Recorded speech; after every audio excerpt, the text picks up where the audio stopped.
Mia and I met the old-fashioned way, at a friend's birthday dinner. I wasn't even supposed to be there that night. I just wrapped a brutal week at work, and I almost skipped out, but a buddy convinced me last minute.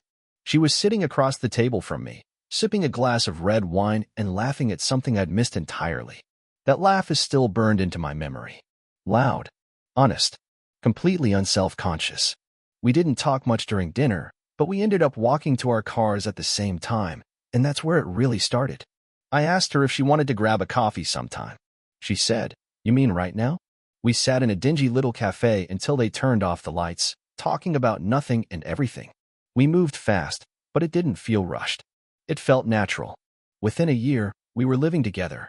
By the second anniversary of that night, we were married in a small outdoor ceremony, just close friends, family, and a lot of happy tears.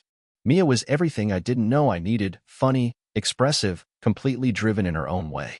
She didn't care much for tradition, but she threw herself into our life together with this energy that made even the mundane stuff feel special.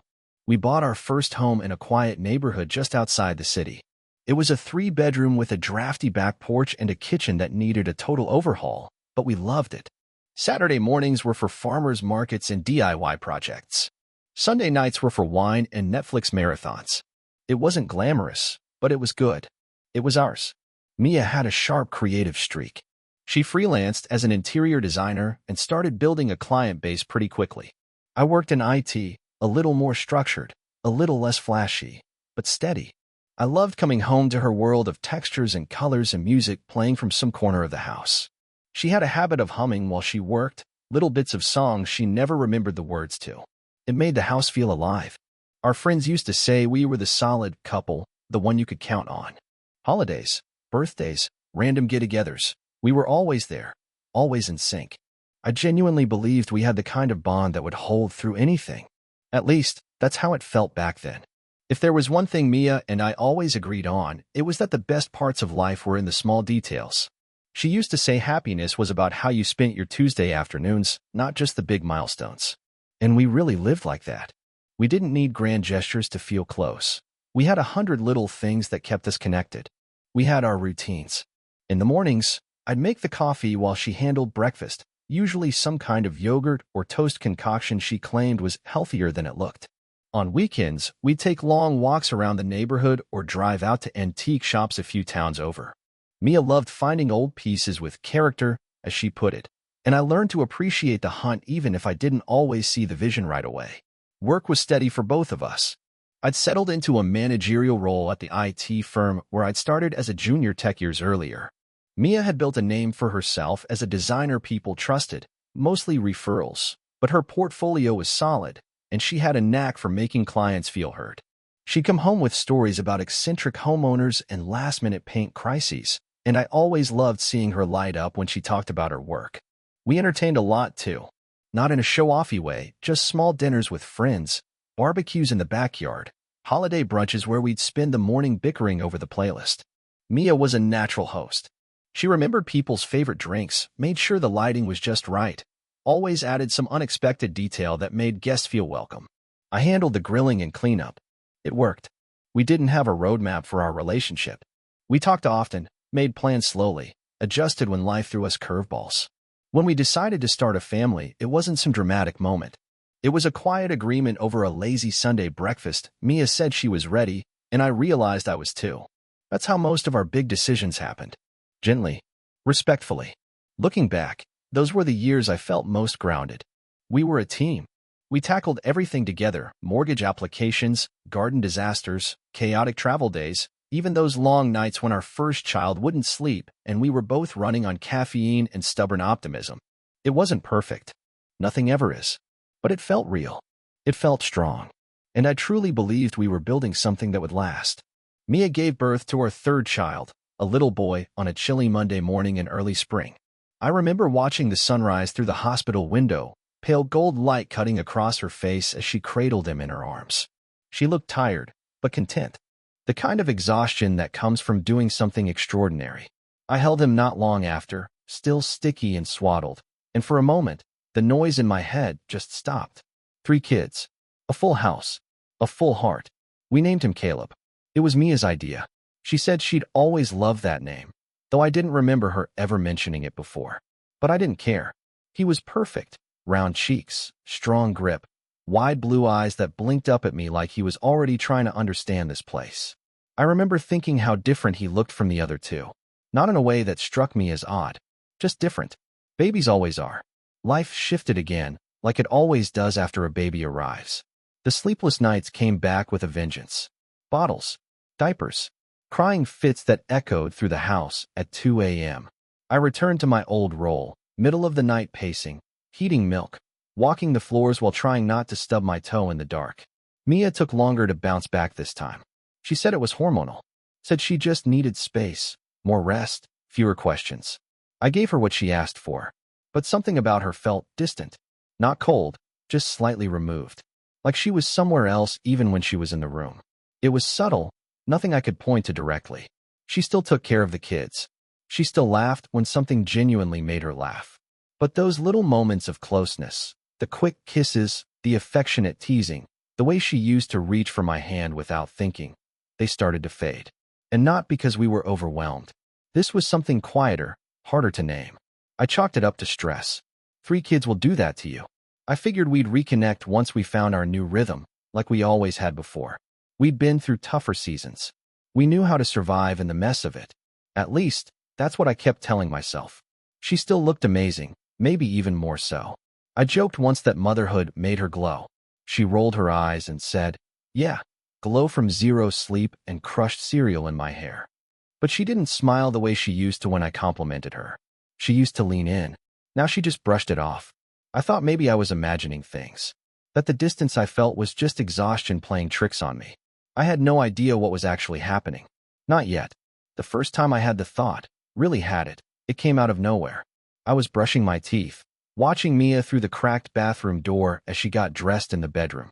She was humming softly, something upbeat, and pulling on a blouse I hadn't seen before. Her hair was done, makeup subtle but polished. It wasn't a special occasion, just a regular Wednesday. But something about the moment sat wrong with me.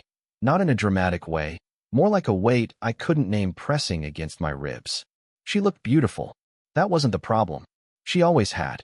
But it had been weeks since we'd had a real conversation, longer since we'd been intimate, and I couldn't remember the last time she'd dressed like that for a dinner with me. So I asked, casually, "Big meeting today?" She glanced over and said, "No, just felt like getting out of the house. Cabin fever." Fair enough. But the way she said it, the practiced ease of it, stuck with me. Over the next few weeks, more of those moments piled up. Mia started going out more. Little things, errands that took longer than expected, last-minute plans with friends from a mom group I'd never met, appointments that couldn't wait until later. I didn't want to be the guy who tracked his wife's whereabouts. That's not who I am. But I couldn't shake the feeling that she was always somewhere just out of reach. And the way she acted when she got home, not cold, exactly, just distracted. Like she was constantly living 2 lives, one I was in, and another I wasn't even invited to. The laughter was still there, but it was lighter, thinner. She smiled with her mouth, but not her eyes. I started noticing other things, too. Her phone, for one. It used to sit face up on the kitchen counter, buzzing with group chats and calendar alerts. Now it was always in her pocket, always face down, and often on silent. Once, I saw a text light up, just a name I didn't recognize, a man's name. And before I could even process it, she'd picked up the phone and turned away to answer it in the hallway. I didn't ask. I told myself it wasn't worth the argument. Maybe it was work. Maybe it was something innocent. Maybe I was reading into nothing. But the questions didn't stop forming. The kids didn't notice. They still lit up when she walked into the room. Still curled up in her lap at bedtime. Still begged for her pancakes on Sundays. I envied how easily they still trusted everything as it was. Me? I started waking up in the middle of the night, staring at the ceiling, wondering when exactly it had changed. What part of our story I'd missed. What signs I'd shrugged off. I wasn't suspicious, not in the way people imagine. I wasn't snooping through her stuff or following her around. But I was starting to feel like a stranger in my own house. And that was harder to admit than anything else. I started noticing things I would have overlooked before. The way Mia would always leave the room when she took certain calls. How her mood could shift in a blink. 1 minute warm, present, joking with the kids. The next, distant, her eyes glazed like she was somewhere else entirely. I used to tell myself everyone has bad days. But this didn't feel like a bad day. It felt like a pattern. It crept into the corners of everything. I'd walk into a room and find her ending a conversation abruptly, slipping her phone into her back pocket with a tight, polite smile. I'd ask what we should do for dinner, and she'd answer like I was interrupting something more important. "Whatever you want," she'd say, without looking at me. One night, I suggested we go out, just the two of us. Dinner, a sitter, a break from the usual routine. She hesitated, then said, "I'm exhausted." Rain check. I nodded, but she was out the next night for a school committee meeting that ran until almost midnight. When she got home, she smelled like perfume that wasn't hers. A sharper, muskier scent I'd never noticed before. I didn't mention it.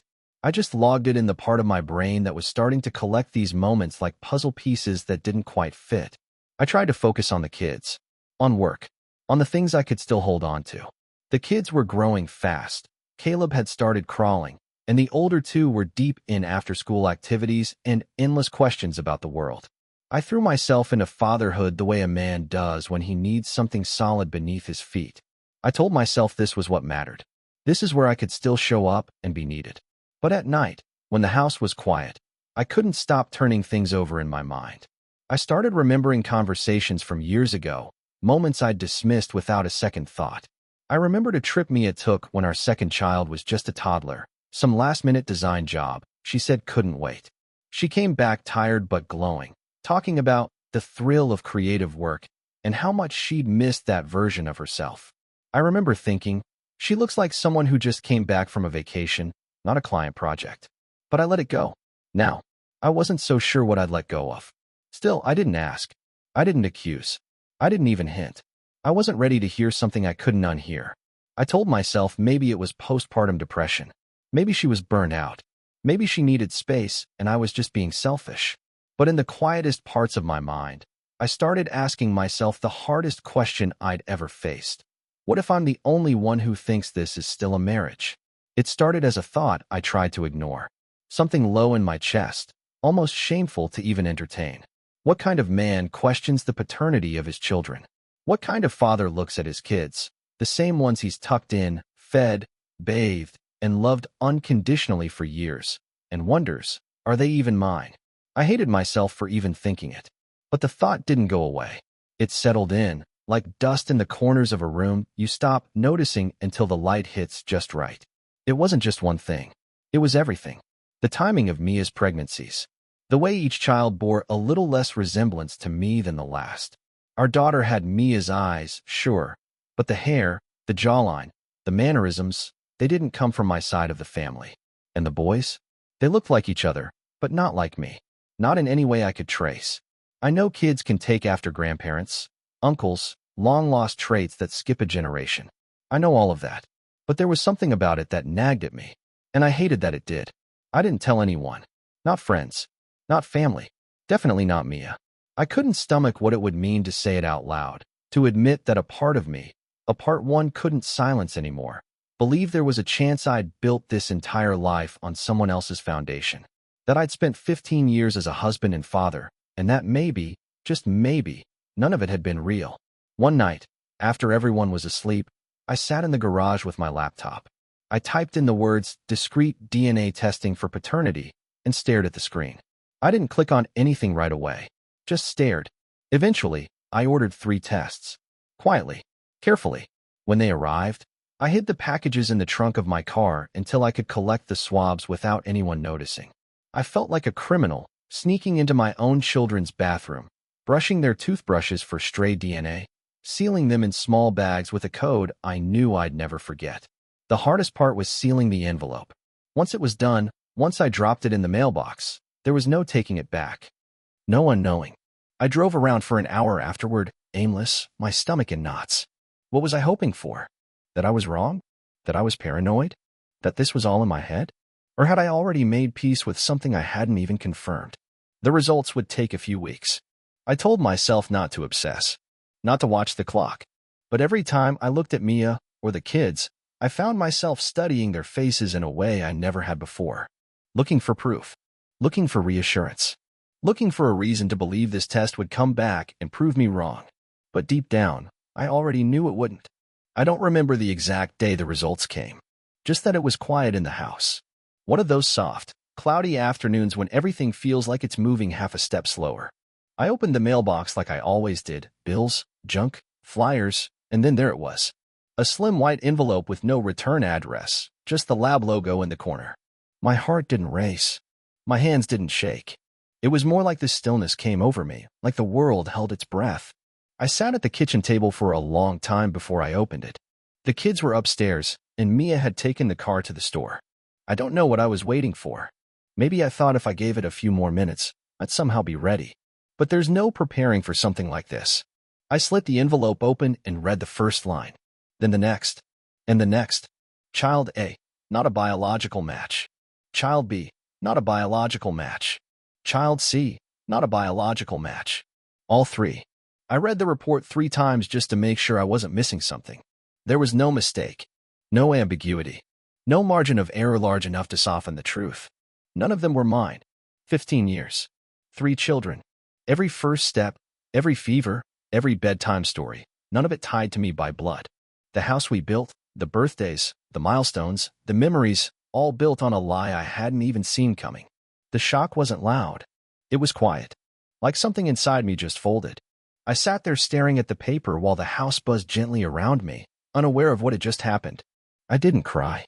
I didn't scream. I just felt this cold, hollow stillness settle into my chest like wet concrete.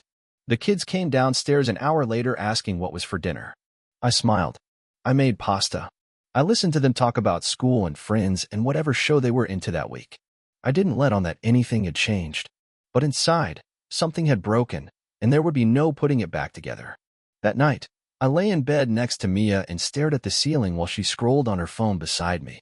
She said something about her sister, some story I didn't fully catch, and I nodded, pretending I was listening. But I wasn't, because I was done pretending. I didn't sleep that night. I just lay there, staring at the ceiling, listening to the soft rhythm of her breathing next to me, wondering how many nights I'd spent like this, blind to everything. How many years had passed while I played the part of the father, the husband, the fool. By morning, I knew exactly what I was going to do. I waited until Mia left to take the kids to school. I gave her a kiss on the cheek as she walked out the door. She smiled like everything was fine, like she didn't know the life she'd built was about to crack open. The moment the car disappeared down the street, I went upstairs and started packing her things. Not gently, not neatly, just fast, methodical. Every drawer, every hanger. I didn't care what went where. Her clothes, her jewelry, her shoes, her art supplies, everything she brought into this house, I shoved into trash bags and old boxes and flung them down the stairs. Then I opened the windows. By the time she got back, her belongings were scattered across the front lawn like a yard sale from hell. I didn't give her a chance to speak. I opened the door before she even reached for the knob. She froze. What the hell is this? I stepped aside. You're not coming back in here. She stared at me like I was the crazy one. Are you serious right now? I walked to the dining table, picked up the envelope, and held it up with 2 fingers. The DNA test came, I said quietly. Her face drained. Her mouth opened, closed, opened again. What are you talking about? What test? I didn't raise my voice. I didn't need to. All 3, I said. Not mine. She tried to step forward. I blocked the door. Please, she said. Nate, let's talk about this. This doesn't have to be. You lied to me for 15 years, I said. I was never their father. You knew it, and you let me build a life on a lie. You don't get to explain your way out of that. She started crying, saying things I didn't really hear. I walked past her, handed her a set of keys, not to the house, just to the old storage unit, and said, that's where the rest of your things are. You've got until the end of the day. I closed the door on her mid-sentence. Then I pulled out my phone and sent the DNA results to her family, her parents, her sister, her brother. I didn't add a single word, just the images. They didn't reply, but I saw the read receipts. I didn't need them to say anything. I just needed them to see the truth, to understand what she'd done, to stop playing along. She tried calling, tried texting. I blocked her number. I blocked every number I knew was connected to her. I deleted the voicemails before listening to them. The kids, that's a harder story, and I'll get to that. But Mia? She was out of my life, and I felt something I hadn't felt in months, relief. There's a strange quiet that comes after everything falls apart. At first, it feels like numbness. Not relief exactly, not peace. Just the stillness, like your body and mind are trying to catch up to everything that's happened. The day after I kicked Mia out, I woke up in an empty house and sat at the edge of the bed for nearly an hour without moving. The silence was heavy, not sad, just full of everything that had been said, everything that had been broken. The kids were with Mia. I didn't fight her for custody, not yet. I needed time. Time to think. Time to heal. Time to process the fact that I had been living a life that wasn't really mine. Every photo on the wall felt like a snapshot of someone else's story. I took them down, one by one. Not out of anger, but because I needed space to breathe. I went back to work, threw myself into projects, stayed late most nights. My coworkers tiptoed around me at first, like they weren't sure what version of me they were getting. But I kept showing up, kept getting things done. I needed the routine, the focus. It helped me stay grounded. Eventually, I started doing things for myself again. Little things at first. New furniture, painting the walls, taking long drives with no destination. I even picked up running again, a hobby I dropped when life got too busy, too loud. I started sleeping better. I started smiling again. And then, I met Lily. She wasn't looking for anything serious. Neither was I. We met through a friend, hit it off over coffee, and just kept talking. She was kind, sharp, curious in a way that made me feel seen again. I didn't tell her everything right away, but when I did, she didn't flinch. She just listened, asked thoughtful questions, didn't treat me like a broken thing, but like someone worth knowing. With Lily, there was no pretending, no guessing games. We laughed a lot, real laughter, not the kind that hides tension beneath the surface. She didn't need me to be perfect, and I didn't need her to fix anything. We were just two people showing up, being honest, and trying to figure out what life looked like after everything else had burned down. It wasn't flashy. It wasn't dramatic, but it was real. And after what I'd lived through, that felt like more than enough. I don't think healing ever happens all at once. It's not a moment. It's a series of small choices, getting out of bed, answering the phone, breathing through a memory that hits you out of nowhere. It's a slow process of reclaiming yourself. And in the years since everything unraveled, that's exactly what I've been doing. I still see the kids, though that's a story I've mostly kept private. It's complicated. There's love there. How could there not be? I raised them. I still remember the way they used to cling to my legs, the way they said, "Dad," without hesitation. But they're old enough now to feel that something shifted, and I've had to make peace with the fact that they might never see me the way they used to. And that's okay. I loved them because they were mine in every way that matters, except for biology. That truth hurt, but it didn't erase the years I spent with them. And I refused to carry that hurt forward. As for Mia, she reached out a few more times, especially once she realized her own family had turned their backs on her. But I never responded. Not out of bitterness, just because there's nothing left to say. She made her choices. She lived a double life for 15 years, and I spent too long thinking love meant forgiveness at any cost. But it doesn't. Sometimes, love means walking away and never turning back. Lily's still in my life. We're taking it slow, on our terms. She knows the weight I've carried. She doesn't try to erase it. She just stands beside me while I carry it. And that's more valuable than anything I could have imagined back when I thought love was about grand gestures and picture-perfect moments. These days, my life is smaller in the best ways. Simpler. Quieter. I've learned to sit with silence and not be afraid of it. I've learned that starting over doesn't mean forgetting the past. It means learning from it without letting it define you. I'm not angry anymore. I'm not grieving what I lost. Because the truth is, what I thought I had was never really mine. What I have now, though, that's real. And I'll never take that for granted again.